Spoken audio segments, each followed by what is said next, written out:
வணக்கம். வாழ்க வளமுடன். தமிழ் ஆனந்த யோகம் இணைய வழி இந்த நிகழ்வின் மூலமாக உங்களை எல்லாம் சந்திப்பதிலே பெருமகிழ்ச்சி அடைகிறேன்.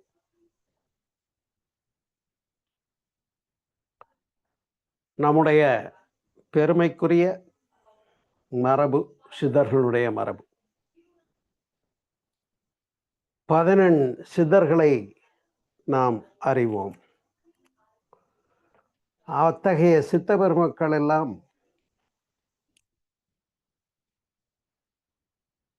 இன்றைக்கு இருக்கக்கூடிய விஞ்ஞான முன்னேற்றங்களை காட்டிலும்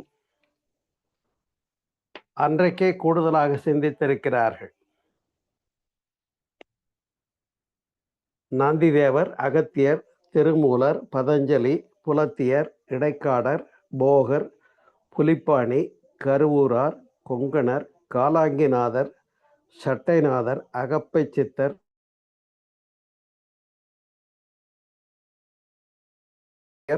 குதம்பை சித்தர், மச்சமுனி என்று இத்துணை மகான்களுடைய சித்தர்களுடைய பெருமைக்குரிய விஞ்ஞானம் நம்மிடத்திலே மலர்ந்திருந்தது என்பது மிக சிறப்பு.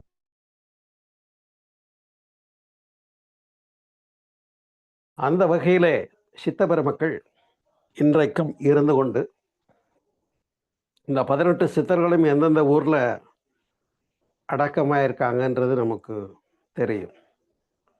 பழனியிலே போகர் போல இப்படி சித்த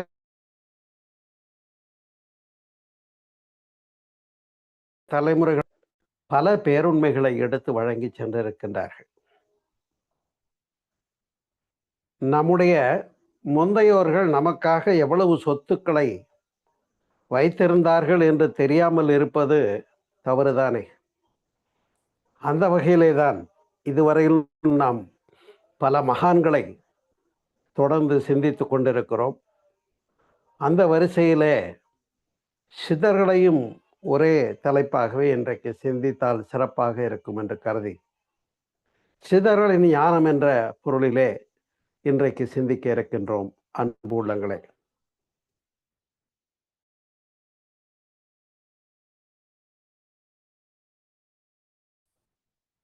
சிறப்பான முறையிலே பதஞ்சலி முனிவர் கொடுத்த யோகம், வாசியோகம் போன்ற பெருமைக்குரிய யோக முறைகளை சித்தர்கள் அனைவருமே பேசியிருக்கிறார்கள், ஔவையாரும் உட்பட.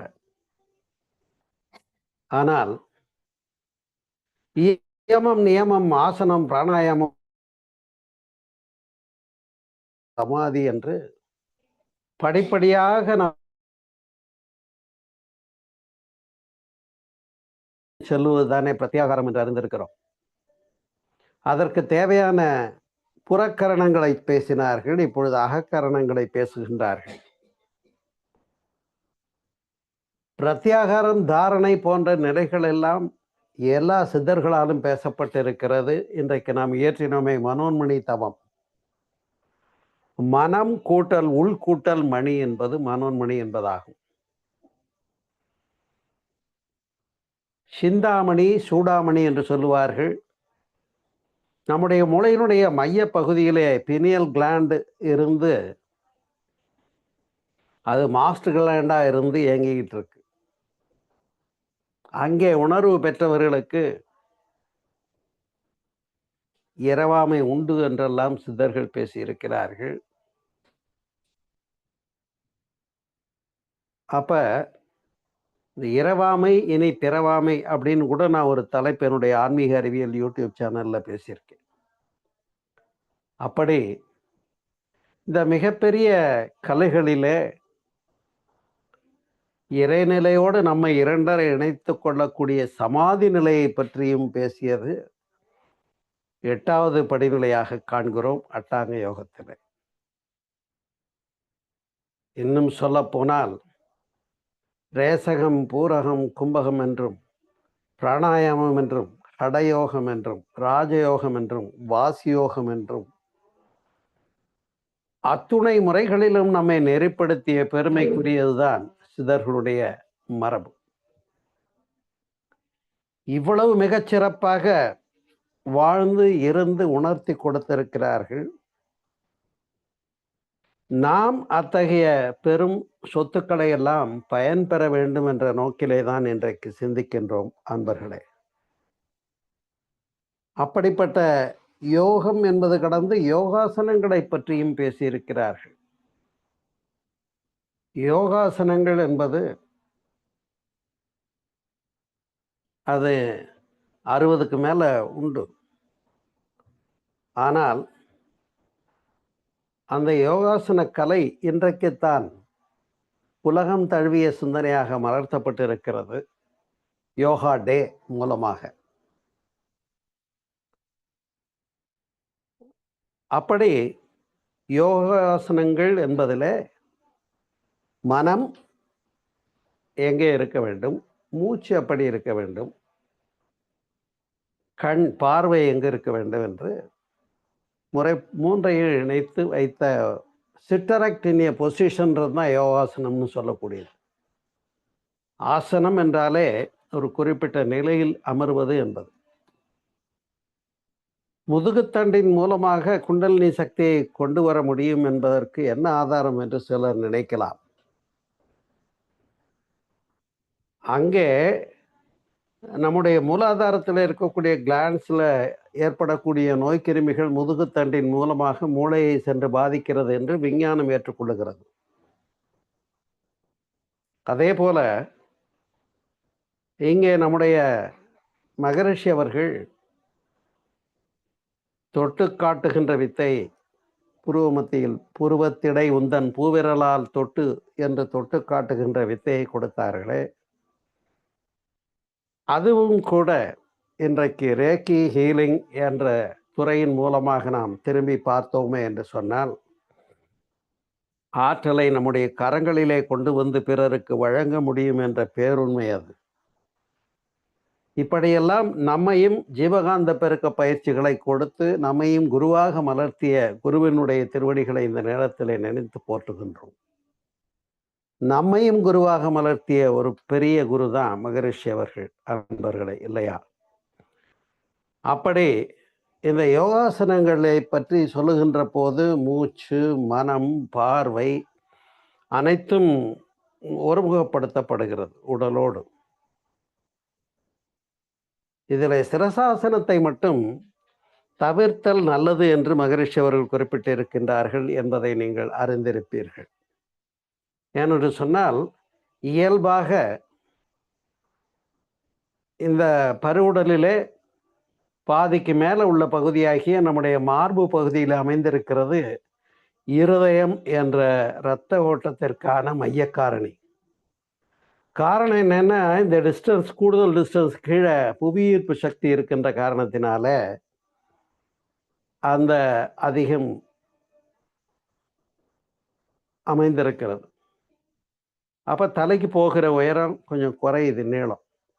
அப்போ அந்த பம்பிங் ஸ்டேஷன் முறையாக செயல்படுறதுக்கு ஏற்ப ரிதமாக இங்கே இயற்கை அமைத்திருக்கிற ஒரு சிறப்பு. அதை சிரசாசனம் பண்ணுகிற போது நம்முடைய தலையில் நல்லா ரத்த ஓட்டம் உணரப்படும். அது சுறுசுறுப்பாக இருக்க மாதிரி தெரியும்னா கூட அது நாளடைவில் தலையில் உள்ள நரம்புகள் எல்லாம் பல்ஜிங் ஆகி முதுமையில் செரிபரல் ஹேமரேஜ் வர்றதுக்கு வாய்ப்பு இருக்குது என்று கண்டிருக்கிறார்கள். ஆகையினாலே தான் சிரசாசனத்தை மட்டும் கூடுமான வரையில் குறைத்தலும் தவிர்த்தலும் நல்லது என்பார் மகரிஷி அவர்கள். அப்படி இந்த யோகாசனங்கள் என்பதை அந்த நாளிலே முறையாக பல ஆசன ஆசிரியர்கள் இருந்து நடத்தி கொடுத்திருக்கிறார்கள். நாமும் பின்பற்றலாம். ஆனால் அன்றைக்கிருந்த வாழ்வியல் நடைமுறைகள், உணவு பழக்கங்கள், இதெல்லாம் எப்படின்னு கேட்டால் கடுமையான உழைப்பு இருந்தது அன்றைக்கு. குறிப்பாக பெண்களை எடுத்துக்கொண்டோமே என்று சொன்னால், உரலில் போட்டு நெல் குத்தினாங்க. ஆனால் இன்றைக்கு உரலும் இல்லை, உலக்கையும் இல்லை, மிக்சியும் கிரைண்டரும் வந்துருச்சு. அம்மியில் அரைத்தார்கள், கிணற்றிலே நீர் இறைத்தார்கள் இல்லையா? இப்போ பைப்பை திறந்தா தண்ணி வந்துருச்சு. இப்படி உடல் உழைப்பு குறைந்து அசையாமல் உட்கார்ந்த இடத்துல உட்காந்து சாப்பிட்ற அளவுக்கும் உட்காந்தே இருக்கோம், உட்காந்தே ஆஃபீஸுக்கு போகிறோம் வண்டியில். அப்போ உடல் உழைப்பு குறைந்து விட்டது. அதற்கு ஏற்ப உணவினுடைய தன்மைகளும் இன்றைக்கு நச்சாக மாறிவிட்டதை நாம் அறிவோம். அப்போ இன்றைய காலகட்டத்திற்கு அப்படி யோகாசனங்கள்லாம் பொருந்துகிறதா என்று சிந்தித்தோமே என்று சொன்னால், இன்றைக்கு இருக்கக்கூடிய உடல் பலம், உடல் நலம், வளம் என்பது இதற்கேற்றவாறு மகரிஷி அவர்கள் 7 கட்ட உடற்பயிற்சிகளாக எளிமைப்படுத்தி கொடுத்த காரணமும் அதுதான். எப்படி யோகம் என்பது ஒரு காலகட்டத்திலே பெண்களுக்கு உதவாதது என்று ஒதுக்கப்பட்டிருந்த காலம் உண்டு. அருட்தந்தை மகரிஷி அவர்கள் சாந்தியோகம் என்பதை இணைத்து கொடுத்த முறையினாலே பெண்களும் யோகம் செய்யலாம் என்ற சிறப்பு கிடைத்ததில்லையா? அது போலத்தான். அப்படி இந்த யோகமும் யோகாசனமும் கடந்து காயகற்பம் என்று எடுத்துக்கொண்டார். பழனியிலே போகர் பெருமான் ஜீவசமாதியாக அமைந்திருக்கிறார் என்று அறியப்படுகிறோம். போகர் என்பதனுடைய பெயர் காரணமும் கூட துய்ப்பின் போதும் ஆற்றல் இழப்பின்மை என்ற பெருமைதானே. அதுவே அவருக்கு பெயர் காரணமாகியது. நாம் நம்முடைய புலன்கள் மூலமாக வெளிப்படுகிற போது நம்முடைய ஜீவகாந்தம் செலவாகிறது. நம்முடைய ஜீவகாந்தம் செலவை முறைப்படுத்தும் பொருட்டு உயிருக்கான பயிற்சியாக சித்தர்கள் காயகல்பத்தை கொடுத்தார்கள். காயகல்பத்தை பற்றி அதனுடைய பகுதியை ஆகிய நரம்புக்கத்தை திருமூலருடைய திருமந்திரமும் பேசுகிறது, நீங்கள் அறிவீர்கள். அந்த நரம்பூக்கம் என்ற பயிற்சி பரியங்க யோகம் என்ற பெயராலே திருமூலர் அதனை பேசியிருக்கிறார் என்று அறியப்படுகிற போது நம்முடைய சித்த பெருமக்கள் எவ்வளவு சிறப்புக்குரியவர்கள் என்பதை அறியும்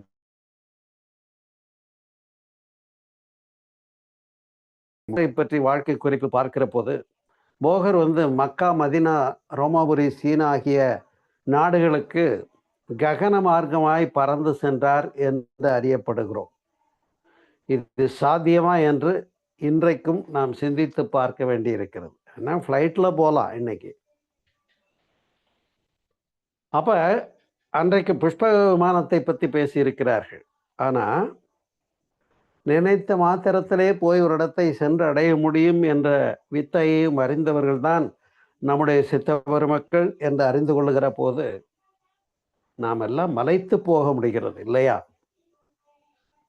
இப்படிப்பட்ட பெருமைகள் எல்லாம் நம்மை போலத்தானே மனிதர்களாக பிறந்து, குழந்தையாக பிறந்து வளர்ந்து முறையாக யோக நிலைகளிலே அப்படி பேருண்மைகளை எல்லாம் அவர்கள் பெற்றார்கள் என்று நாம் திரும்பி பார்க்கிற போது அவர்களெல்லாம் பெற்ற ஒரு உன்னதமான ஞானத்தை நாம் ஏன் பெற முடியவில்லை என்று ஒரு ஆதங்கம் நமக்கு ஏற்பட வேண்டாமா? இல்லையா அன்பர்களே? அதனால் கொஞ்சம் ரோஷப்பட்டு பார்ப்போம், வேற ஒன்றும் இல்லை. ஆகையினாலே தான் அந்த காயகல்பம் என்ற உன்னதமான ஒரு விஷயத்தை வெளிநாடுகளிலும் சென்ற போது, எகிப்து, ஜப்பான் இங்கெல்லாம் போன போது மகரிஷி அவர்கள் அங்கே இருந்த பல தொன்று தொட்ட முறைகளை எல்லாம் ஒன்றிணைத்து நம்முடைய சித்தர்களுடைய முறையோடு ஒன்றிணைத்து இப்போ நமக்கு காயகல்பத்தை எப்படி கொடுத்துருக்காங்கன்னா, எளிய முறை காயகல்பம். காலையில் ஒரு 10 நிமிஷம் பண்ணால் போதும், சாயந்தரம் ஒரு 5 நிமிஷம் பயிற்சி பண்ணால் போதும், நம்ம சிறப்பாக ஆற்றலை உணரலாம், நோய் எதிர்ப்பு சக்தியை பெறலாம், ஜீவகாந்தத்தை பெருக்கிக் கொள்ளலாம் என்ற நிலையெல்லாம் நமக்கு கிடைத்திருக்கிறது என்று சொன்னால் இதற்கு சித்த பெருமக்கள் தான் காரணம் என்பதை அந்த வகையிலே காரணம் என்றால் நிலைப்பட்டிருத்தல். அதனால்தான் உடம்பால் அழியில் உயிரால் அழிவர் திடம்பட மெய் ஞானம் சேரவும் மாட்டார், உடம்பை வளர்க்கும் உபாயமறிந்து வளர்க்கும் உபாயம் அறிந்தேன், உடம்பை வளர்த்தேன், அதனுள்ளே உள்ள உருப்பொருளாகிய உயிர் உத்தமனை காண்பதற்கு உதவியது என்று பேசுகிறார். உடம்பிற்குள் உத்தமனை காண் என்று சொன்னார்கள். திடம்பட மெய்ஞானம் சேரவும் மாட்டார், உடம்பை வளர்க்கும் உபாயம் அறிந்தேன், உடம்பை வளர்த்தேன், உயிர் வளர்த்தேனே என்று. அந்த உயிர் நலத்தை நமக்கெல்லாம் எளிய பயிற்சியாக மகரிஷி அவர்கள் 19வது சித்தர் சொல்லலாம்.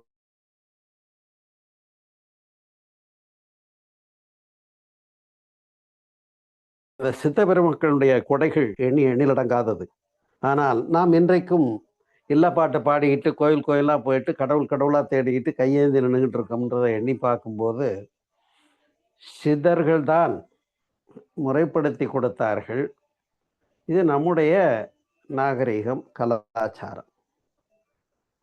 அது ஆரிய நாகரிகத்தின் அடிப்படையிலே கோயில்களும் யோக முறைகளும் யாகங்களும் ஹோமங்களும் கும்பாபிஷேகம் போன்றவை அமைக்கப்பட்டிருந்தாலும் பழனி போன்ற சில கோயில்கள் சித்தர்கள் வகையிலே நிறுவப்பட்ட கோயில்கள் என்பதை நாம் மறுக்க முடியாது. உதாரணமாக பழனி கோயில் மேற்கு நோக்கித்தானே அமைந்திருக்கிறது. எல்லா கோயிலும் கிழக்கு நோக்கி தான் இருக்கும். பழனி கோயில் கேரளாவை பார்த்துக்கிட்டு இருக்கு. அதனால மலையாளிஸ் பீப்புள் நிறைய வர்றாங்க. அப்படி இந்த பேருண்மைகளிலே ரசவாதம் என்று அறிந்திருந்தார்கள். தொட்டது பொன்னாகும் என்று சொல்லி அவர்கள் நினைத்த மாத்திரத்திலே அவர்கள் ஸ்பரிசம் பட்டு உலோகமானது தங்கமாக மாற முடியும் என்ற பேருண்மையைத்தான் ரசவாதம் என்று சொன்னார்கள். உண்மையில் என்ன என்று சொன்னால் ஸ்பரிச வேதி என்று சொன்னால் மிகையாகாது. தொட்ட மாத்திரத்தில் அங்கே ஆற்றல் பெறுவது. இதை நம்ம எங்கே பார்க்கலான்னா இயேசுனுடைய வரலாற்றில் பார்க்குறோம். இயேசுநாதர் நோயாளிகளை தொட்டார், குணப்படுத்தினார்னு. இப்போ நாமளும் தொடுறோம், பாசஸ் கொடுக்குறோம், தீட்சை கொடுக்குறோம். பாருங்கள், இப்போ இதெல்லாம் எங்கிருந்து வந்தது? முந்தையோர்கள் அகத்தவத்தால் முற்றுணர்ந்தார்கள், அதையெல்லாம் முறைப்படுத்தி கொடுத்தார்கள். சித்தர்களுடைய தனிச்சிறப்பு நமக்கு யோகம் கிடைத்ததும் அந்த யோகத்தை எளிமைப்படுத்தி கொடுக்க ஒரு மகரிஷி அவர்கள் கிடைத்தது நாம் எல்லாம் பாக்கியவான்கள் என்பதை அறிய முடிகிறது இல்லையா? ஏனென்று சொன்னால் கூடு விட்டு கூடு பாய்தல்மாங்க. ரசவாதம்னு சொல்கிற மாதிரியே அதீதமான ஒரு சக்தி என்னன்னா கூடு விட்டு கூடு பாய்தல் என்பது. இது நடந்திருக்குமா, முடியுமா, சித்தர்கள்லாம் பண்ணியிருக்காங்களான்னு நீங்கள் ஒரு கேள்வி கேட்கலாம்.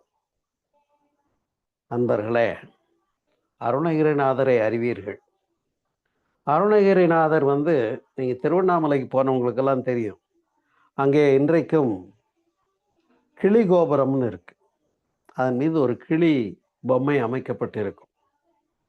அதன் பொருளை நீங்கள் அறிவீர்கள். அருணகிரிநாதருடைய வாழ்க்கையில் அந்த மன்னனுக்காக பாரிஜாத பூவை கொண்டு வருவதற்காக அவர் தன்னுடைய உடலை ஒரு இடத்துல கிடத்திட்டு ஒரு கிளியினுடைய உடலிலே புகுந்து அந்த மலரை கொண்டு வந்து சேர்க்கிறார். அருணகிரிநாதருடைய போட்டியாளராகிய வில்லன் சம்பந்தாண்டான் என்பவன் என்ன பண்ணுறான்னா அந்த உடலை எரிச்சிட்றான். அப்போ அந்த பூவை கொண்டு வந்து மன்னனிடத்தில் கொடுத்துட்டு அந்த கிளி சொல்லுது, என்னுடைய உடம்பை எரிச்சிட்டான், அதனால் நான் திருப்பி என்னுடைய உடம்புக்கு போக முடியலன்னு. இந்த கதையை நீங்கள் அறிந்திருப்பீர்கள். இந்த கதையை நீங்கள் கதையாக பார்க்க மாட்டீங்க, நடந்ததுன்னு ஏற்றுக்குவீங்கன்னு நான் நம்புகிறேன். இதற்கு ஆதாரம் என்ன என்று சொன்னால் நம்முடைய அருட்தந்தை யோகிராஜ் வேதாத்ரி மகரிஷி அவர்கள் தான் மீண்டும் இங்கே இந்த இடத்துல நினச்சி பார்க்க வேண்டியிருக்கு. நண்பர்களே, நமக்கெல்லாம் அந்த நாள்லேயே நானும் கூட இருந்திருக்கிறேன் ஆலியாரில். அங்கே அருள்நிதி பயிற்சிக்காக வருகிறவர்களுக்கு சூட்சும பயணம்னு ஒரு பயிற்சி கொடுத்தாங்க. நம்முடைய ஆற்றலை முதல் நாளே மணிப்பூரகத்தில் தவம் செய்து தூங்கிடுறது. முதல் நாளே இரவு மணிப்பூரகத்தில் குவிந்து தவம் செய்து அங்கேயே வைத்து அப்படியே தூங்கி போயிடுறது. மறுநாளும் காலையில் எழுந்த உடனே அதிகமாக நாம் சலனங்களுக்கு உட்படுத்தி கொள்ளாமல் மணிபூரகத்தில் தவம் செய்து கிடக்கப்படுத்து அங்கிருந்து ஆற்றலை குவித்து வெளியே வந்து உடம்பிலிருந்து வெளிப்பட்டு உயிராற்றலை கொண்டு வந்து நம்ம சூட்சுமமாக பயணம் செய்ய முடியும் என்று சொல்லி கொடுத்தது மகரிஷியுடைய சிறப்பு. அப்போ இந்த சூட்சும பயணம் என்பதும் கூடுபட்டு கூடு வாய்தல் என்பதும் சற்றே புரிந்து கொள்ள முடிகிறது இல்லையா? அந்த வகையிலே அன்பர்களே, சித்தர்களுடைய பெருமைகளை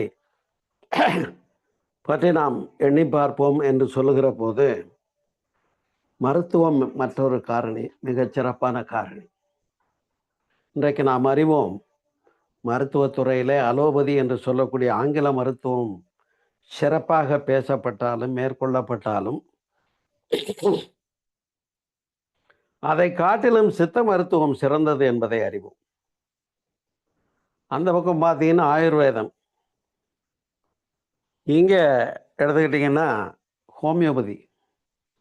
மகரிஷி அவர்களே இந்த ஆங்கில மருத்துவத்தை காட்டிலும் சித்த மருத்துவம் சிறந்தது, அதை காட்டிலும் ஆயுர்வேதம், அதை காட்டிலும் ஹோமியோபதி சிறந்ததுன்னு குறிப்பிட்டிருக்காங்க.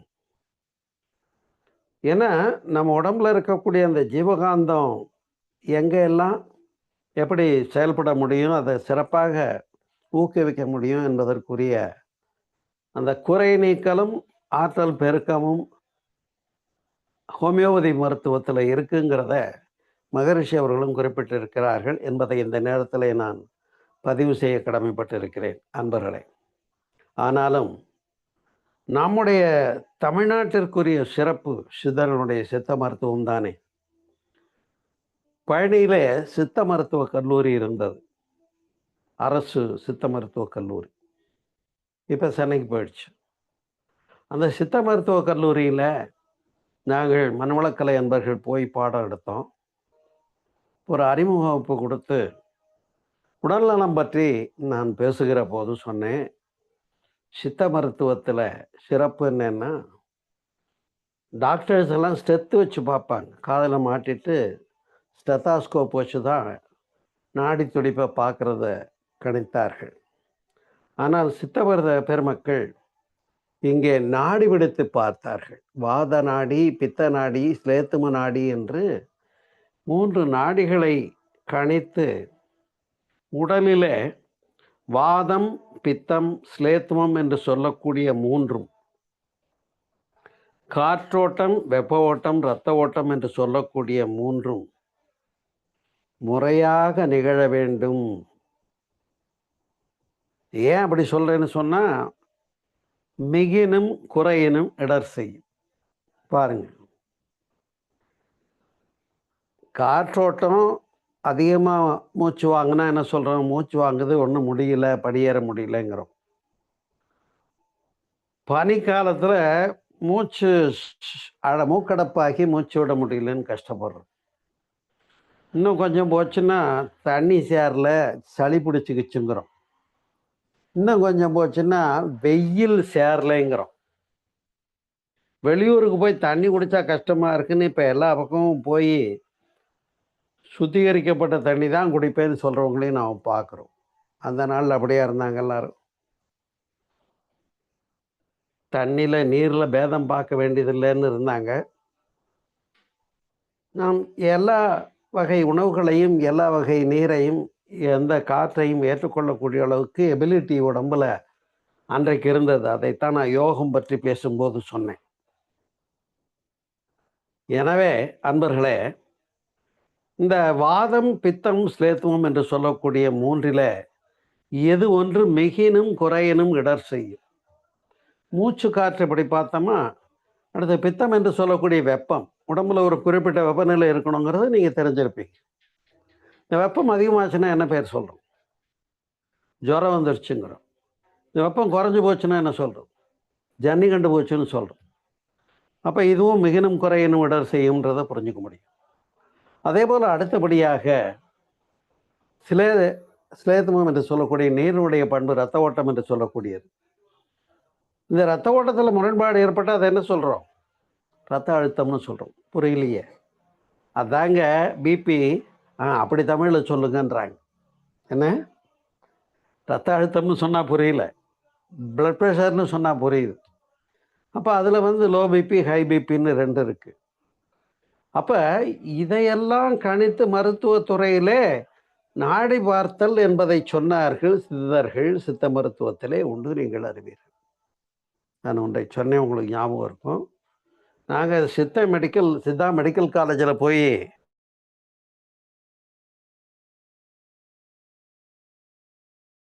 அந்த மாணவர்கள் சொன்னது என்னன்னு கேட்டால், எங்களுடைய மருத்துவத்துறையில் அந்த முதல் புக்கில் முதல் சிலபஸ் முதல் பாடமே இந்த நாடி பார்த்தல், வாதம், பித்தம், ஸ்லேத்துமும் தானுங்க அப்படின்னாங்க.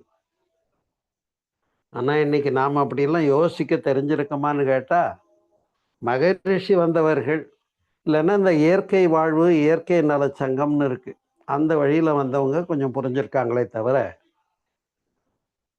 எடுத்ததுக்கெல்லாம் எனக்கு தண்ணி சேரல, காற்று சேரல, வெயில் சேரலைன்னா நான் ஒன்று கேட்பேன் விளையாட்டா. அது நீங்கள்லாம் கூட தெம்பாக தான் இருக்கீங்க, மூத்த தலைமுறையெல்லாம். ஆனால் அடுத்த தலைமுறையெல்லாம் பாருங்க, என்ன பண்ணிடுறாங்க, இம்யூனிட்டி ரொம்ப கம்மியாக இருக்குது. யோகமும் பண்ணுறதில்ல, யோகாசனமும் பண்ணுறதில்ல, மூச்சு பயிற்சியும் பண்ணுறதில்ல, தியானமும் பண்ணுறதில்ல, எந்த ஒரு ஒழுங்குபாடையும் எடுத்துக்கிறது இல்லை. உணவுலேயும் ஒழுங்குபாடு இல்லை, உணவில் தெம்பு இல்லாத உணவுகள் இல்லைங்களா. இயற்கை உணவை எல்லாம் தூக்கி எறிஞ்சிட்டு ஜங்க் ஃபுட்டுக்கு போயிட்டோம், குப்பை உணவுக்கு போயிட்டோம் நாம். எல்லாம் ரொம்ப வருத்தப்பட வேண்டிய நிலைமையாக இருக்கிறது.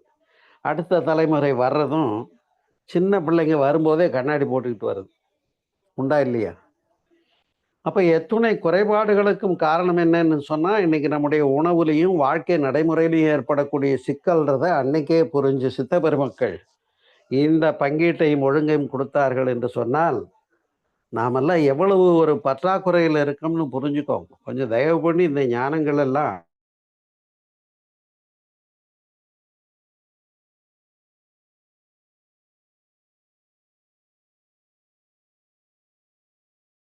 கூட நம்ம சித்த பெருமக்களுடைய ஞானங்கள்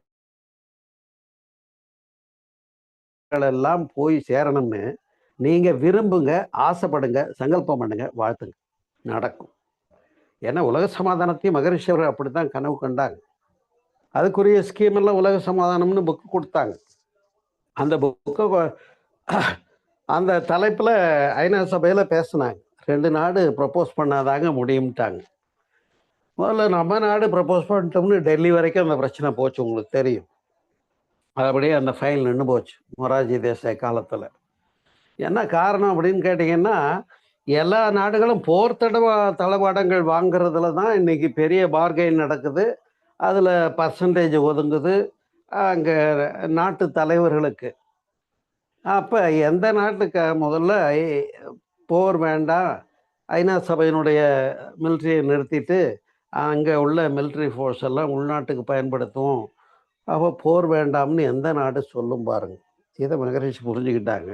சொன்னாங்க, நீங்கள் இந்த உலக சமாதானம் வரணும்னு நினச்சிட்டே இருங்க, வாழ்த்திட்டே இருங்க, வந்துடும்னு சொல்லிட்டு தான் போயிருக்காங்க. இந்த மனசு எவ்வளவு ஏங்குச்சு பார்த்தீங்க இல்லையா? உலக சமாதானம்னு உலகம் தழுவிய ஒரு பிளானை கொடுத்துட்டு, ஒரு திட்டத்தை கொடுத்துட்டு, அது வந்து செயலாக்கத்துக்கு வரணுன்றதுல மகரிஷியினுடைய எண்ணத்தை வலுப்படுத்துவோம். நாம் தவ முடிந்து வாழ்த்தும் போது, உலகம் வாழ்த்து சொல்லும்போது உணர்ந்து சொல்லுகிறோம் இல்லையா? உலகிலுள்ள பொறுப்புடைய தலைவரெல்லாம் உயிரறிவை உள்ளுணர்வாய் பெறுதல் வேண்டும். மகரிஷியுடைய எண்ணம் புரிஞ்சு போச்சு பாருங்க. இது செயலாக்கம் காண்பதற்காக நாம் ஊன்றி உணர்ந்து அதை சொல்லணும், பேசணும், நடக்கணும், செய்யணும். மகரிஷியுடைய சீடர் என்று சொல்லிக் கொள்வதிலே பயனில்லை. புரியாது இதை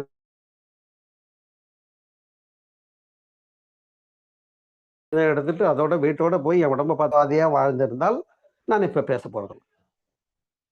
அதாவது அருட்செல்வர்களை பற்றி நான் ஒன்றும் நோ கமெண்ட்ஸ்.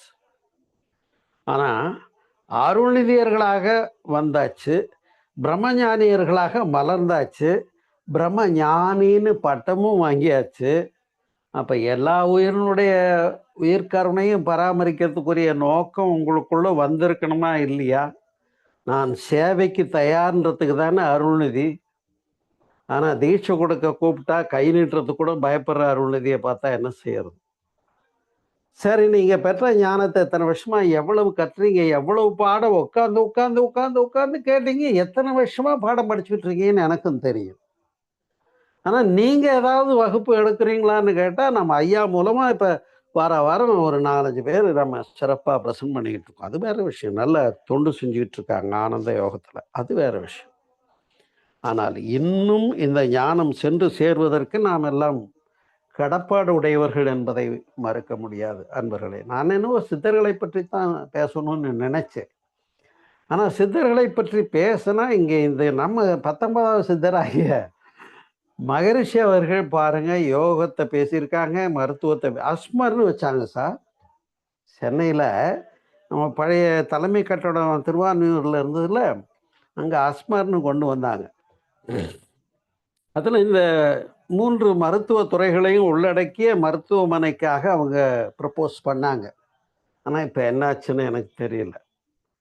கூடுவாஞ்சேரியில மகளிருக்காக ஒரு அகில உலக பெண்கள் ஆன்மீக கல்வி அறக்கட்டளை வாய்ஸ் ட்ரஸ்ட்னு ஒன்று கொண்டு வந்தாங்க. அது இப்போ என்ன ஆச்சுன்னு தெரியல. கும்பகோணத்தில் உலக பொது அருள்நெறி சமயம்னு கொண்டு வந்தாங்க. அது இப்போ என்ன ஆச்சுன்னு தெரியல. இதுதான் நாம் வந்து மகரிஷிக்கு செலுத்துகிற வணக்கமா?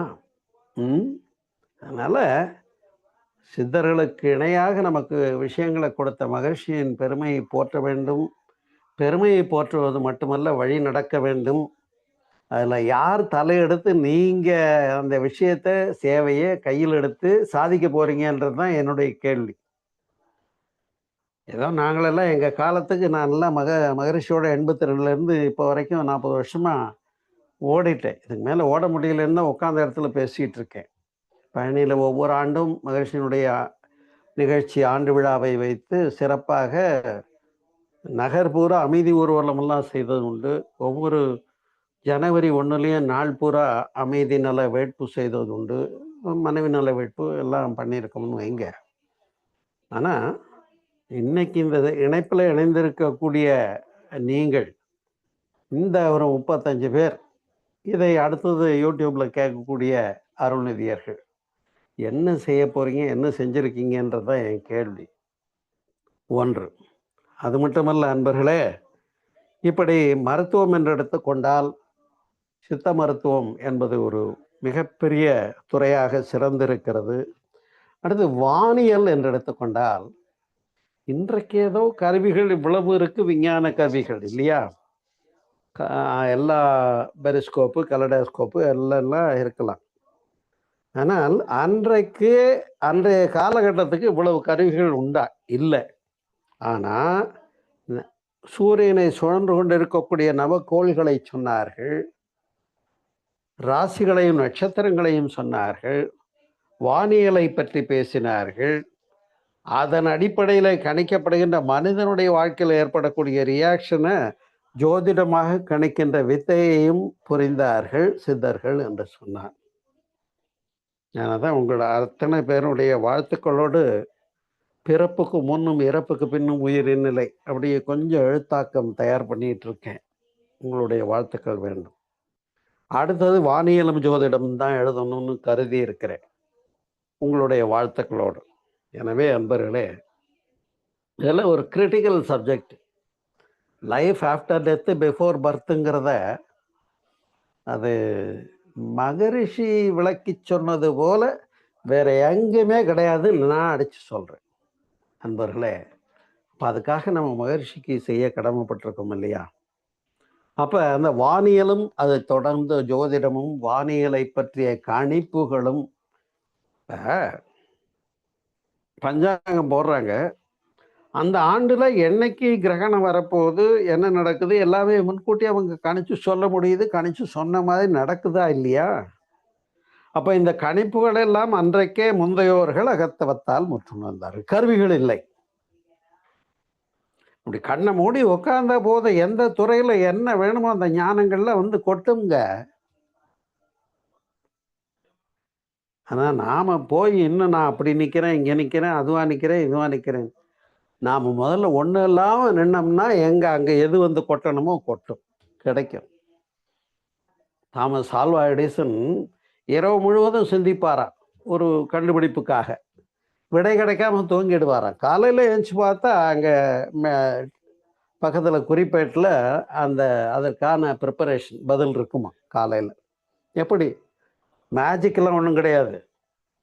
அவங்க அதை சிந்திச்சுட்டு படுத்தாங்க. காலையில் அவங்களுக்கு உள்ளுணர்வு வந்தது, எழுதிட்டாங்க. இப்படித்தான் உள்ளுணர்வினாலே பெறக்கூடிய விஷயங்கள் எல்லாம் இன்னைக்கு நான் பயிற்சி கொடுத்தா பயிற்சி செய்கிறேன். பயிற்சி செஞ்சால் என்ன கிடைக்கும், என்ன கிடைக்கும்னா என்ன செய்யணும். இப்படி இதை ஒரு கோயிலுக்கு போனால் உண்டியலில் காசு போட்டால் என்ன நடக்கும், அது பேர் என்ன, அந்த காவடி எடுத்தால் என்ன நடக்கும், அபிஷேகம் பண்ணால் என்ன நடக்கும், அர்ச்சனை பண்ணால் என்ன நடக்கும், அன்னதானம் பண்ணால் என்ன நடக்கும்னு எல்லாமே சில பார்கெயின் வெளியில் பண்ணிக்கிட்டு இருக்க மாதிரி இங்கே நாமளும் பண்ணிக்கிட்டு இருக்கிறதுல அர்த்தம் இல்லைங்கிறது தான் புரிந்து கொள்ள வேண்டியிருக்கிறது நண்பர்களே. எனவே சிதர்கள் சொன்னேன், நம்ம இப்போ பர்சனாலிட்டி டெவலப்மெண்ட் கோர்ஸ்னு ஒன்று நடத்துகிறோம் இல்லைங்களா, அதுக்கு எத்தனாயிரம் ரூபா வாங்குறீங்க? ஆமாம். அந்த பர்சனாலிட்டியை டெவலப் பண்ணிக்கிறதுக்கு நம்முடைய ஆளுமை பேரை சிறப்பித்து கொள்வதற்கு நம்மிடத்திலேயே இருக்கக்கூடிய ஒரு வித்தை தானே சரம் என்பது. இந்த சரம் என்பதை பற்றி திருமந்திரத்திலே பேசப்படுகிறது, சித்தர்கள் பேசியிருக்காங்க. எனக்கு அதை பற்றி எடுத்து சொன்னது பழனி கோயிலுடைய இப்போ அவர் இல்லை, வேத ஆகம பாடசாலையினுடைய தலைமை ஆசிரியர் சிவாச்சாரியார் ஐயா அவங்க தான் சொன்னாங்க. சரம் என்பதுக்கு நீங்கள் இப்படி செய்யணுங்க, இடது பக்கம் அமுத்தம் கொடுத்து கொண்டா வலது நாசியில் இயங்கும். அப்போ உங்களுடைய பர்சனாலிட்டி வெல்லும், ஆளுமை பேர். நீங்கள் யார்கிட்ட போய் எதை பேசுகிறீங்களோ வலது நாசியில் மூச்சு இயங்குனா நீங்கள் சொல்கிறத அவங்க எடுத்துக்குவாங்கன்ற ரகசியத்தையும் அது எப்படிங்கிறதையும் சொன்னார். அது மாதிரி அந்த சரம் என்பதை பற்றி சிறப்பை நாம் உணர மறந்து விட்டோம், அறியாதவர்களாக இருக்கிறோம். அதனால தான் நான் வருத்தப்பட்டு என்னுடைய பெண்மை மனிதத்தின் முழுமையை நூல் எழுதி கொடுத்துருக்கேன் இல்லையா உங்களுக்கெல்லாம். என்னால் முடிஞ்ச ஒரு கொடை. அதில் மகர்ஷியினுடைய மகளிர் நல மேம்பாட்டு பயிற்சியினுடைய ஃபுல் சிலபஸையும் எழுத்து வடிவில் கொடுத்துட்டேன். 10ஆவதுக்கு இன்னும் கொஞ்சம் கூடுதலாக அதில் சின்ன சாப்டராக தான் கொடுக்க முடிஞ்சதுன்னு எனக்கு திருப்தி இல்லையா, அவ்வளோ பெருசு எனக்கு எழுத்தில் பழக்கம் இல்லையா. அப்போ பேசி பேசி தலைப்புகளாக ஆன்மீக அறிவியல்லையும் போட்டிருக்கேன்.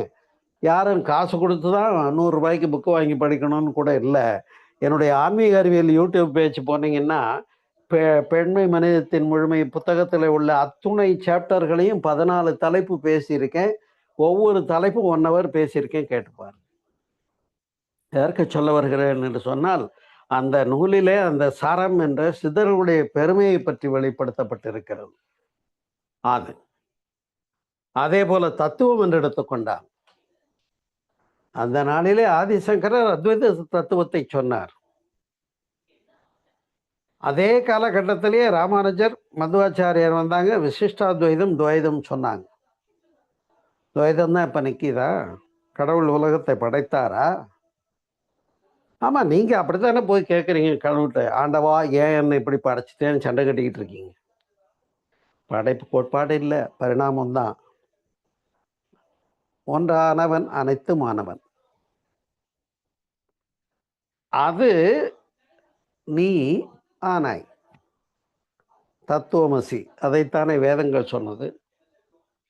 அப்ப பரிணாமம் என்று சொல்லக்கூடிய விஞ்ஞானமும் அதைத்தான் சொல்லுகிறது. தத்துவங்களை எடுத்துக்கொண்டா இந்த பக்கம் இந்த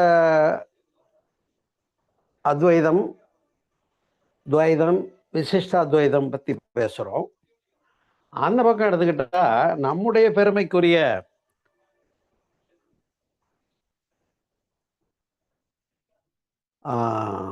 பிலாசபி இல்லையா, தத்துவத்துறையில்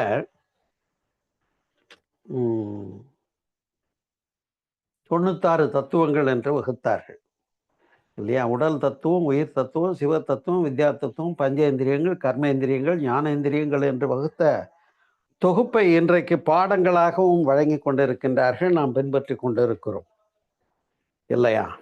அப்படி இவ்வளவு தூரம் ஒவ்வொன்றையும் உடலையும் உடலுக்குள்ள உள்ள விஞ்ஞானத்தையும் நுணுகி நுணுகி ஆராய்ந்து அந்த தத்துவத்துறையிலே மேம்பட்டதை நாம் புரிந்திருக்கிறோம், புரிந்து கொள்ள வேண்டும், பின்பற்ற வேண்டும், மக்களுக்கு சென்று சேர்க்க வேண்டும்.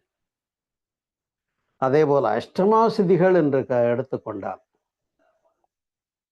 இதையெல்லாம் நாம் ஏன் இன்றைக்கு பேசுறதில்ல அப்படின்னு ஒரு கேள்வி வச்சுக்கிட்டா, அன்பர்களே, ஆம், நாம்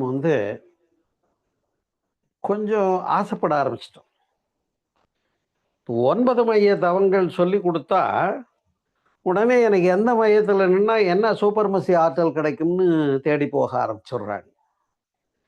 இப்போ இவங்களை என்ன பண்ணுறதுன்னு தெரியல. இதே இங்கேயே நின்றுடுறாங்க. இந்த மையங்களில் நிற்கிற வேலையை சிறப்பாக செஞ்சுக்கிட்டு இருக்காங்க. அந்த வெளியோடு ஒன்றிணைந்து பேராற்றலாக வெளிப்படுவதற்கு மறந்துடுறாங்க. புரியுதா நான் சொல்கிற இடம்? அதை தான் சகஜானந்தம் என்ற என்னுடைய நூலிலே விளக்கி இருக்கிறேன். அப்படி இந்த அட்டமாசதிகளிலே அனிமா, மகிமா, லகிமா, கரிமா, பிராப்தம், பிராப்தி, வசித்துவம், பிராகாமியம் என்று விளக்கினார்கள். இதெல்லாம் என்னன்னு கேட்டீங்கன்னா, சிறிய வடிவம் எடுத்தல், பெரிய வடிவம் எடுத்தல். விஸ்வரூபம்னு சொல்றோம் இல்லையா, ஆஞ்சநேயர் பெரிய வடிவம் எடுத்தார்னு கேள்விப்படுறோம் இல்லையா, அதே போல லேசாகுதல். இப்போ புரியுதா ககன மார்க்கமாக போறது எப்படின்னு? போகர் பண்ணது. எடை கூடுதல். பிராப்தி என்பது அனைத்தும் ஆளுதல், அனைத்தும் ஆளுதல். லோகவசிய, ராஜவசிய, ஜனவசிய, புருஷவசிய, புத்திர சம்பத்வசிய, நாகலோகத்தில் உண்டாகிற சர்வஜீவ பிராணி. அப்பெல்லாம் நாகலோகம் எங்கே இருக்குன்னு நானும் துவைதமாக அப்படி பூஜை சொல்கிறாங்களே சாமின்னு நினச்சி அது விளையாட்டாகத்தான் நான் மேற்கொண்டது உண்டு. ஆனால் அதை மகரிஷிக்கு ஒரு பெரியவங்க கொடுத்த ஒரு உன்னதமான பாசுரம் அது, வித் எஃபெக்ட் அது கொடுத்துருக்காங்க. எதை? சர்வவசிய தனாகஷ்ட சங்கல்பம். சரியா? சிலதெல்லாம் சொல்கிறதுக்கு பேர் மறந்து போகுது நமக்கு. அப்படி இந்த அனைத்தும் ஆளுதல் முடியுமா? ஏன் முடியாதுன்னு யோசிக்கணும், நாம் சிந்திக்கணும். அன்பர்களே, வசித்துவம் என்பது தான் அந்த வசிய என்று வர்றது இல்லையா? லோகவசிய, ராஜவசிய, ஜனவசிய, புருஷவசிய, ஸ்ரீவசிய, புத்திர சம்பத்வசிய என்று குறிப்பிட்டிருக்கிறார்கள். அப்போ நாம் நம்மை நோக்கி ஈர்க்க முடியும். இது முடியுமா முடியாதா,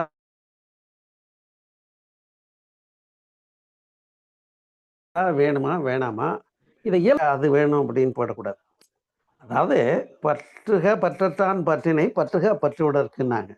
நாம் அந்த பற்றற்ற பற்றாளனாகிய இறைவனுடைய திருவடியை பெறுவதற்கு நாம் பற்று வைக்க வேண்டியிருக்குது.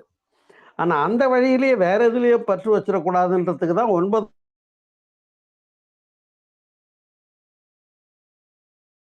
மைய தவத்தையும் இந்த அஷ்டமா சூட்சும பயணம் மகிழ்ச்சி கொடுத்தாங்க. இப்போ நிறுத்திட்டாங்களே, நீங்களே யோசனை பண்ணி பார்க்கணும்.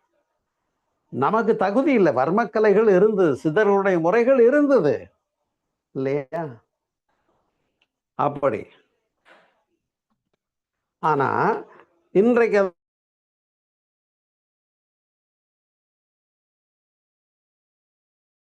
அந்த வர்மக்கலையை இந்தியன் தாத்தா யூஸ் பண்ற மாதிரி யாராவது தெரிஞ்சிருந்தா போயிடுமா? ஏன் இப்படி? ஆனால் அப்ப பக்குவம் உள்ளவங்களுக்கு தான் இது போன்ற வித்தைகளையும் பேருண்மைகளையும் சொல்லித்தர வேண்டியிருக்கு இல்லையா? ஆனா இன்றைக்கு முறையான வர்மக்கலை ஆசான்கள் இருக்காங்க, பாடங்கள் சொல்லித்தராங்க.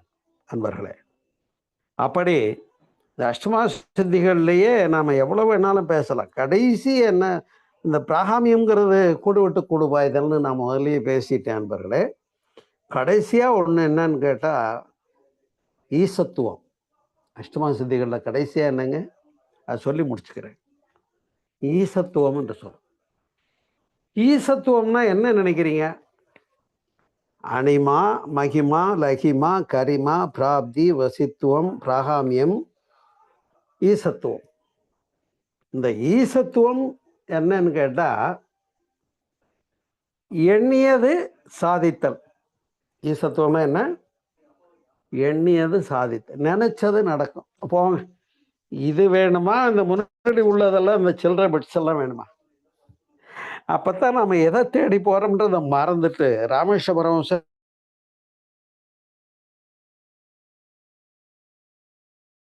அதான் கேட்குறாங்க. நீ இறைபொருள் எவ்வளவு கிடைக்கும், என்ன வேணுமோ, உனக்கு என்ன எபிலிட்டி இருக்கோ அதுக்கு ஒரு இது அங்கேருந்து கிடைக்கும்னு சொல்லியிருக்காங்க. ஆனால் போகிற வழியில் முத்தும் மணியும் பவளமோ நவரத்தனமும் சிந்தி கிடந்தா அதை பொறுக்கி நிற்கிறியப்பான்னாங்க சித்துக்களை பற்றி பேசுகிற போது. அதனால தான் இந்த அஷ்டமா சித்திகளை பற்றி நான் கூட அதிகம் பேச விரும்புறதில்லை. என்னை சித்தர்களை பற்றி பேசுனதுனால அஷ்டமா சித்திகளை பற்றி பேசியிருக்கிறேன். அவங்க எந்த ஊர்லெல்லாம் கோயில் கொண்டிருக்காங்கன்னா உடனே இப்போ ஜீவ சமாதியெல்லாம் பார்த்தீங்கன்னா இன்னமும் பெரிய கஷ்டமா இருக்கு. சாமியார்னு இருந்தாரு, செத்து போயிட்டாரு. செத்து போனவரை புதைச்சிட்டாங்க. ஆனால் அதுக்கு போர்டு ஜீவசமாதின்னு வைக்கிறாங்க. ஜீவசமாதின்ற அர்த்தம் கூட தெரியாமல் நம்ம சிதறனுடைய வழி வந்திருக்கோமா? நான் கேட்குறேன். மகரிஷி நினச்சிருந்தா ஜீவசமாதியில் உட்கார முடியும், நான் உட்கார்றேன்னு சொல்லியிருக்கலாம். சொல்லலை. ஏன்னு யோசனை பண்ணி பாருங்க. அதனால தான் அன்பர்களே, சிதறனுடைய கொடைகள் இவ்வாறு: யோகம், யோகாசனம், காயகல்பம், ரசவாதம், மருத்துவம், வானியல், சரம், இல்லையா, சைவ சித்தாந்தம், அஷ்டமா சித்திகள் மற்றும் வர்மக்கலை என்று எத்தனையோ துறைகளிலே நமக்கு பேருண்மைகளை எல்லாம் கண்டு உணர்ந்து வழிநடந்து பின்பற்றி நமக்கும் வழங்கி இருக்கின்றார்கள் எல்லா பெரியவர்களும். இன்னும் யோகாசனங்கள்லாம் உள்ளே போய் பார்த்தா ஷட்கிரியா அது இதுன்னெலாம் வருது.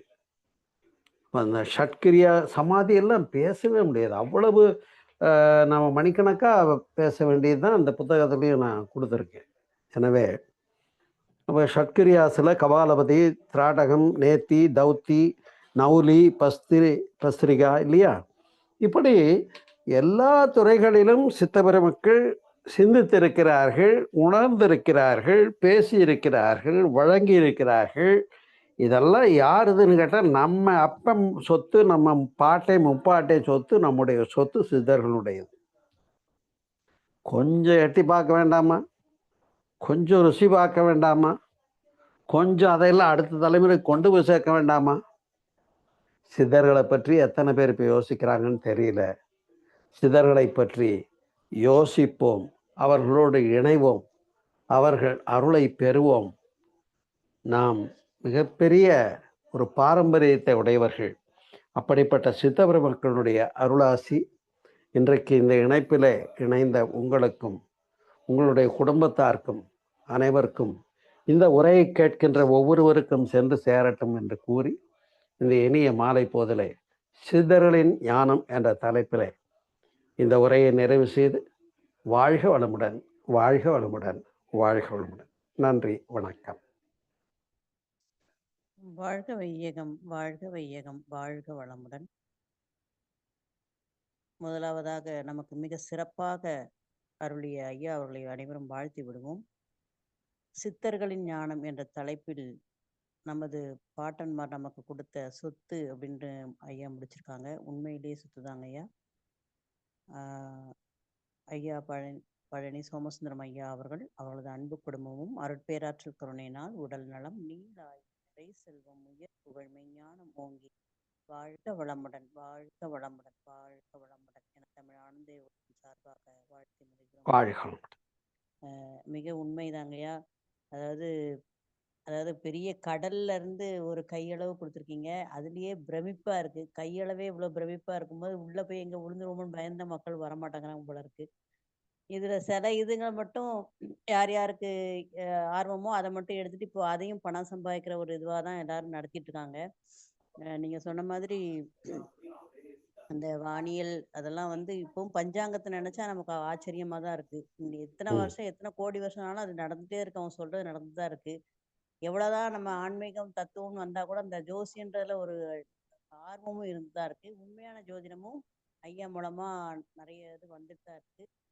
மிக சொல்லாதே கிடையாது அப்படின்றது நீங்க சொல்லியிருக்கீங்க. வானியலாகட்டும், யோகம், அந்த சரம், பர்சனாலிட்டி டெவலப்மெண்ட் உண்மையிலேயே ரொம்ப அருமை. அதாங்க ஒவ்வொரு வகுப்புலையும் நீங்க சொல்றது இப்போ உள்ளதுக்கோட இப்போ உள்ள நடைமுறை வாழ்க்கையோட அது லிங்க் ஆகுது. அது ரொம்ப ஆச்சரியமாவும் இருக்கு. வலது நாசி வழியா அந்த நாசி வர்றதுங்கிறத கவனிக்க கூட தெரியாது எங்களுக்கெல்லாம். அது நீங்க சொல்லும்போது தான் எங்களுக்கு புரியுது. யோகத்துல நம்ம தியானத்துல அந்த மூச்சு பயிற்சி பண்றவங்களுக்கு ஏதாவது ஒரு வழி தெரிஞ்சிருக்கும். ஆனா இப்படி ஒண்ணு இருக்குன்றது இப்பதாங்க எங்களுக்கு தெரிய வருது. அதே மாதிரி இந்த சூக்கும பயன்லாம் மகரிஷி ஏன் நிறுத்துனாங்கன்னு இப்ப உண்மை விளங்குது. ஏன்னா அதையும் வச்சு கோடிக்கணக்குல சம்பாதிச்சிடக்கூடாது இல்லையா? அதனால தான் போதும் ஆ போதும் போதும் தப்பு அப்படின்னு தண்டா நடந்துடக்கூடாது. ஆ தப்பு தண்டா நடந்துடக்கூடாது. ஆ அதுக்காக தான் பக்குவம் வந்ததுக்கப்புறம் தானா கிடைக்குன்ற மாதிரி ஆ நிறுத்திடுறாங்க ஐயா. அதெல்லாம் வீடியோ ஈ எடுத்துடுறாங்கல்ல. ம். உண்மைதாங்க ஐயா. இந்த ம். ஈசத்துவம் நினைச்சது நடக்கும். அது இத விட வேற என்ன வேணும் நீங்க சொன்ன என்ன மாதிரி. வேணும் சொல்லுங்க போங்க. அப்ப எனக்கு முன்னாடி உள்ளது எதுவுமே வேண்டாம். இந்த கடைசியா உள்ளது ஒண்ணு போதும். அது நடந்துகிட்டு தான் இருக்கு. உண்மைதாங்க ஐயா. அதனால தான் துரியாயுத தவத்த குடுத்தாங்கன்னு எனக்கு தோணுதுங்கய்யா. நிச்சயமா. துரியாயுதம் ஒண்ணு செஞ்சாலே போதுன்ற மாரி இருக்கு. அந்த நீங்க சொன்ன அந்த மூச்சு பேச்சுல எவ்வளோ இருக்கு. நீங்க சொல்ல சொல்ல என்னால எழுதவே முடியல. அவ்வளோ சொல்லிட்டே இருக்கீங்க. அதுல ஒவ்வொன்னும் ஒவ்வொரு பிஹெச்டி லெவல்ல நம்ம கண்டிப்பா எடுக்கணும். வருங்கால சந்ததிகர்கள் வந்து ஆசைப்படுறாங்க. குடுக்கக்கூடிய ஆசிரியர்கள் தான் இங்க இல்ல. அதான் உண்மை. இப்போ என் பொண்ணுல வந்து ஏதாவது ஒரு சின்ன அடிபட்டா கூட எதுக்கு ஹாஸ்பிட்டலுக்கு ஓடுறாங்க?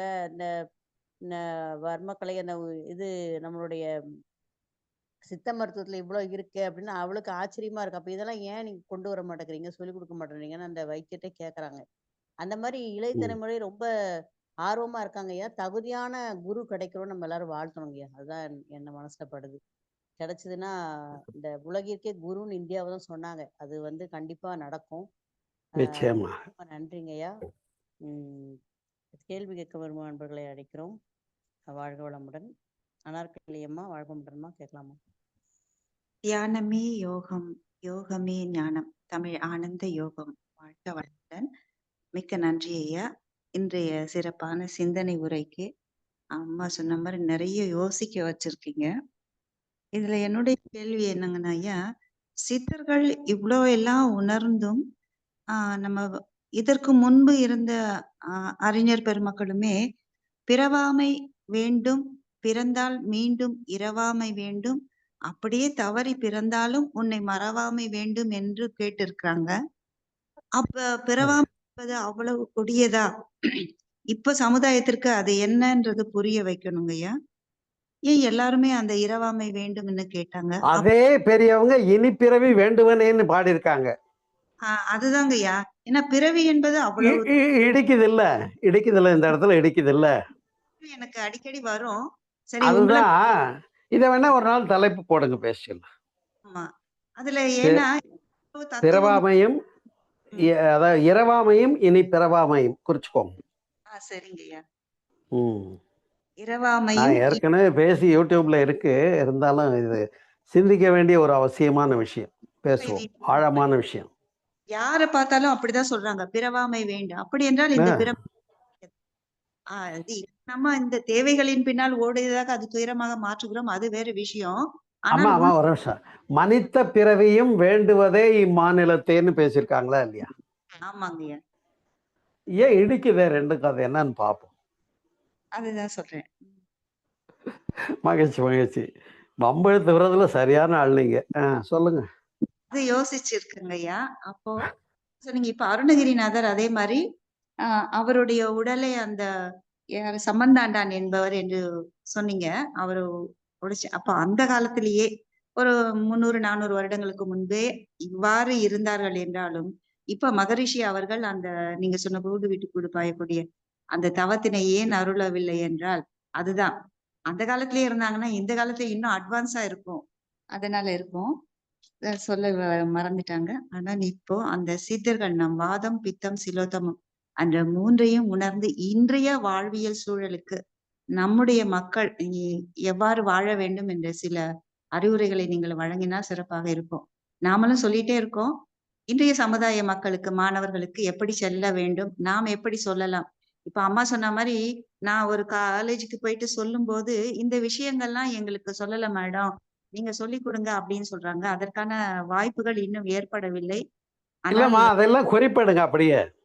ஆ எந்த விஷயமெல்லாம் எங்களுக்கு வரலையேன்னு அவங்க கேட்குறாங்களோ நீங்கள் குறிப்பிடுங்க. நான் புத்தகமாக போட்டு கொடுத்தேன். இப்போ வரைக்கும் சரம்ன்றதை பற்றி நீங்கள் பேசியிருக்கீங்களே, என்ன சார் அதுன்னு யாருமே இத்தனை பேர் புக்கு வாங்கி படிச்சிருக்காங்க. என்கிட்ட வந்து 400 புக்கில் இப்போ 50 புக்கு தான் இருக்குது. 350 புக்கு வெளியே போயிருக்கு. ஆனால் யாருமே சரத்தை பற்றி என்கிட்ட கூப்பிட்டு ஃபோனில் போட்டு நல்லா எழுதியிருக்கப்பா, நல்லா சொல்லியிருக்க, அது என்னையா இன்னும் கொஞ்சம் பேசுன்னு கேட்கவே இல்லையேங்கிறதா ஏன் வர எனக்கு ஃபீட்பேக் வேணும்ல. அதே மாதிரி நீங்கள் என்ன பண்ணுங்க, இளைய தலைமுறைக்கு எந்தெந்த கோணங்களில் நம்ம சப்ஜெக்ட் போய் சேரலன்னு குறிப்பிடுங்க. பேசுவோம், என்ன செய்யணுமோ செய்வோம். நல்லதுங்கய்யா, நல்லது. நாம செய்யாம வேற யார் செய்யறது? இது ஆனந்த வந்து யோகம் தான் செய்யணும். நிச்சயமாங்கய்யா, இது வந்து ஐயா மகரிஷி தான் செய்யணும். ஐயா தான் செய்யணும். நிச்சயமா செய்வார். இன்பம் காண்போம், அதுக்கு தான் இருக்கோம் எல்லாருமே.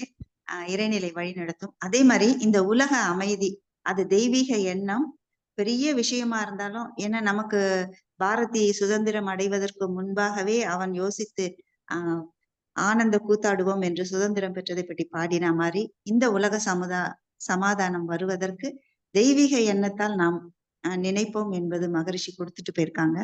அதனால ஆமா. நாம் வந்து செயல்படுத்துவோம். நன்றி ஐயா. எண்ணியவெல்லாம் கைகூடும், எண்ணான எம்பலத்தை எல்லாம் வல்லான் தன்னை ஏத்து. நினைச்சது நடக்கும்னு ஒண்ணு பேசணும் இல்லையா? ஆமாங்க ஐயா, பெரிய எது? விஷயம். ஈசத்துவம். நிச்சயமாக சாதனை செய்வோம். ஐயா அவர்களின் வழி மிக அற்புதமான ஒரு தலைப்பு கொடுத்து சிந்திக்க வச்சிருக்கீங்க. நிறைய சிந்தனைகள் ஓடுது இது பின்னாடி. நன்றி ஐயா, வாழ்க வளமுடன். வாழ்க்கணும். எல்லாருக்கும் ஒண்ணும்னு கேட்டுக்கிறேன். நன்றிமா. வாங்க, வேற கேள்வி கேளுங்க. கேள்விகளே அடுத்த நேரமாச்சுன்னு சாப்பிட போயிடாதீங்க. கொஞ்சம் உட்கார்ந்து பேசுங்களேன். ஐயா வாழ்க வளமுடன். சொல்லுங்க. ஏற்கனவே 36 பேர், 29 ஆயிடுச்சு. சிறப்பா இருந்ததுங்க ஐயா. சித்தர்களை பத்தி ஞானம் எல்லாம் கேட்டுட்டு இருக்கிறோம். அம்மா இப்ப சொன்ன மாதிரி பிறவமை வேண்டும் வேண்டும்னு எல்லாருமே சொல்றாங்க. பிறந்தவங்க எல்லாருமே கொஞ்சம் வயசானவங்க கிட்ட எல்லாம் உங்களுக்கு நான் அடுத்த பிறப்பு, ஐயோ சாமி போதும்டா, நான் பட்ட சிரமம் போதும், அடுத்து வேணாம், யாரை கேட்டாலும் இதுதான் சொல்றாங்க.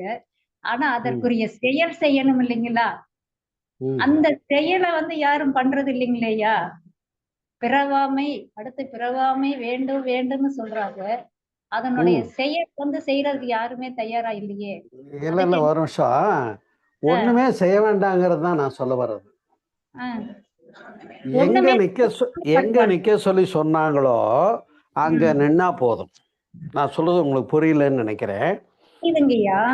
என்னுடைய கல்லூரி காலத்துல என்னுடைய பாட்டி சொல்லுவாங்க, நீ ஒன்றும் பெரிய விஷயங்கள் எல்லாம் தேட வேணாம்ப்பா, நீ சுத்தமான பாத்திரமா இரு. அந்த பாத்திரம் எப்படி இருக்கணும்?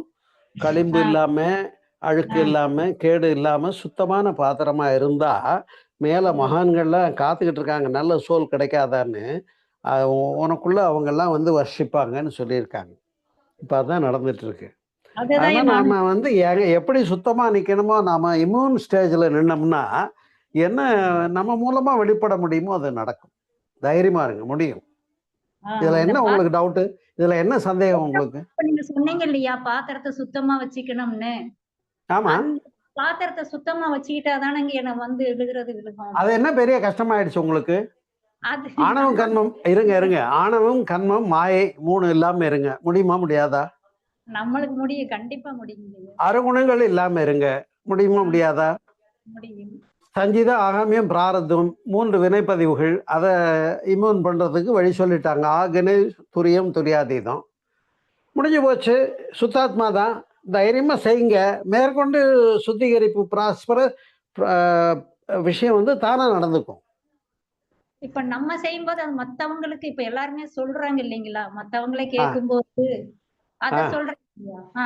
மத்தவங்க சொல்லும் போது எனக்கு அடுத்த பிறப்பே வேண்டாம் போதும் இதோட. இல்ல அது தனியா பேசுவோம்னு சொல்லிட்டேன். தயவு பண்ணி இதை பெண்டிங் வைங்க. இதை கேள்வியா இப்ப கேட்காதீங்க. தனியா 1 hour பேச போறோம். உங்களுக்காகவே பேசுறேன். தலைப்பு மட்டும் குறிச்சு வச்சுக்கோங்க. இரவாமையும் இனி பிறவாமையும். ஓகே, நன்றிங்க. வாழ்க வளமுடன். சித்ராம்மா வாழ்க வளமுடன். அம்மா வாழ்க வளமுடன். ஐயா வாழ்க வளமுடன். ஐயா வாழ்க வளமுடன். யார் பேசுறீங்க? இருந்தது சித்ராங்க ஐயா. ஐயா இந்த ஆன்மீக அறிவியல் யூடியூப் சேனல் போட்டா ஸ்பிரிச்சுவல் அப்படி இங்கிலீஷ் சேனல் வந்து 2 years ago அந்த தான் வருது ஆடியோஸ் எல்லாம். இது மாதிரி ஆன்மீக அறிவியல் பை சோமசுந்தரம் ஐயா அப்படின்னு போட்டா வர்றது இல்லைங்களே யூடியூப்ல. இல்லையே, நான் அப்டேட்டாக என்னுடைய வாழ்வியல் வசந்த யோகாவில் அனுப்பிச்சிக்கிட்டு இருக்கேன், எல்லாருக்கும் போயிட்டு இருக்கு. அப்படிங்களா ஐயா? ஓகே இப்போ ஓகே. 1000 பேருக்கு மேலே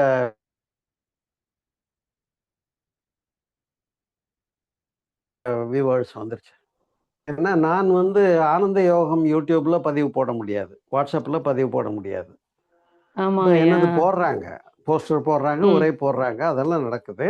ஆனால் நான் அதில் பதிவு போட முடியாது. அப்போ என்னுடைய குழுவில் வாழ்வியல் வசந்த யோகாவில் என்னுடைய ஒரு வாரத்துக்கு 4 அமைப்பு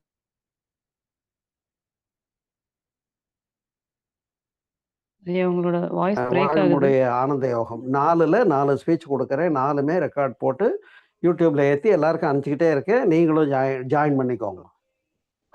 அப்ப நம்ம யூடியூப்ல போய் வாழ்வியல் வசந்த யோகான்னு டைப் பண்ணோங்களா? இல்லை இல்லை, ஆன்மீக அறிவியல் யூடியூப் பேஜ். நீங்கள் எனக்கு வாட்ஸ்அப்பில்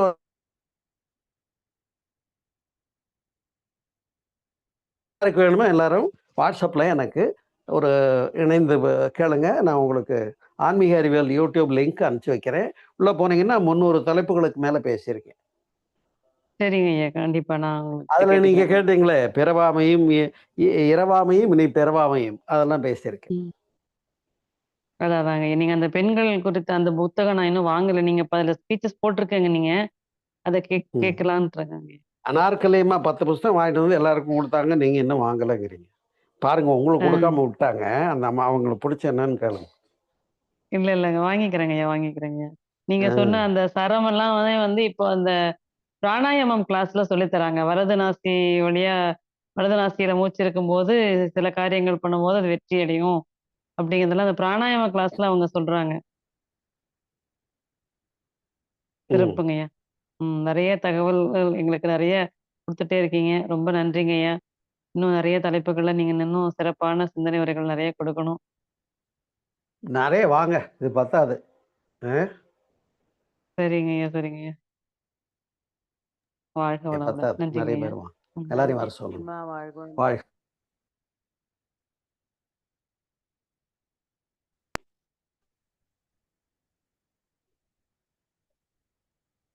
ஐயா, அன்பர்கள் எல்லாரும் உறைந்து போயிருக்காங்கன்னு நினைக்கிறேன். அதனால டவுட் இல்லை போல. பரவாயில்ல, முடிச்சுக்கலாம். வருவாங்க பின்னாடி என்கிட்ட வந்து பேசுவாங்க, போராட்டம் பேசிக்கலாம். கண்டிப்பா. மிக வாழ்க சிறப்பு. வளமுடன். வாழ்க நம்முடன். சில முக்கிய அறிவிப்புகள். நாளை அதிகாலை அதனைத் தொடர்ந்து சிந்தனை துளிகள், மாலை தியானத்தினை தொடர்ந்து நமது நன்மணி ஐயா அவர்களுடைய ஆசிரியர், தமிழ் ஆனந்த யோகத்தின் தொகுப்பாளர், தொடர்பாளர்கள் அனைவரும் நன்மணி ஐயா அவர்களின் ஜோதிட ஞானம், ஐயா இப்ப சொன்னாங்க இல்லையா, சித்தர்களில் உள்ள வாணியில் ஜோதிடம்னு, அதுல உள்ள ஜோதிடத்தை ரொம்ப அழகா நம்மளுடைய மகரிஷியோட தத்துவத்தோட அழகா கொடுத்துட்டு இருக்காங்க. 18வது பகுதி நாளைக்கு வர இருக்கிறது. அன்பர்கள் அனைவரும் அதில் கலந்து கொண்டு ஆன்ம தூய்மை பெறுவோம்.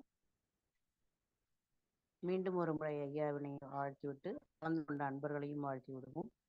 அன்பர்கள் அனைவரும் அற்பேராற்றல் கருணையினால் உடல் நலம், நீண்ட ஆயுள், நிறை செல்வம், உயர் புகழ், மெய்ஞானம் ஓங்கி வாழ்க வளமுடன், வாழ்க வளமுடன், வாழ்க வளமுடன் என ஆனந்த யோகத்தின் சார்பாக வாழ்த்தி மகிழ்கிறோம். உலகநல வாழ்த்து பாட வரும் அன்பர்களை அழைக்கிறோம். வாழ்க வளமுடன். வாழ்க வளமுடன்மா. தியானமே யோகம், யோகமே ஞானம். தமிழ் ஆனந்த யோகம். வாழ்க வளமுடன். உலக நல வாழ்த்து.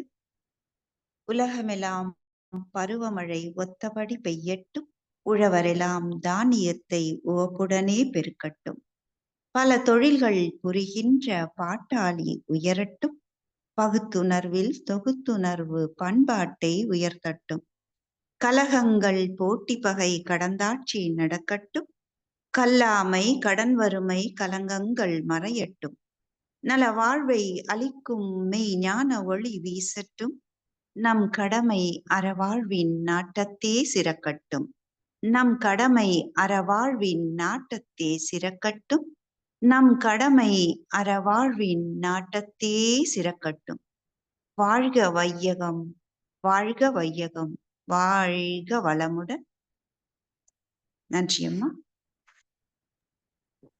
வாழ்க வளமுடன். மாலை நேர நிகழ்வை நிறைவு செய்து கொள்வோம். மீண்டும் நாளை அதிகாலையில் சந்திப்போம்.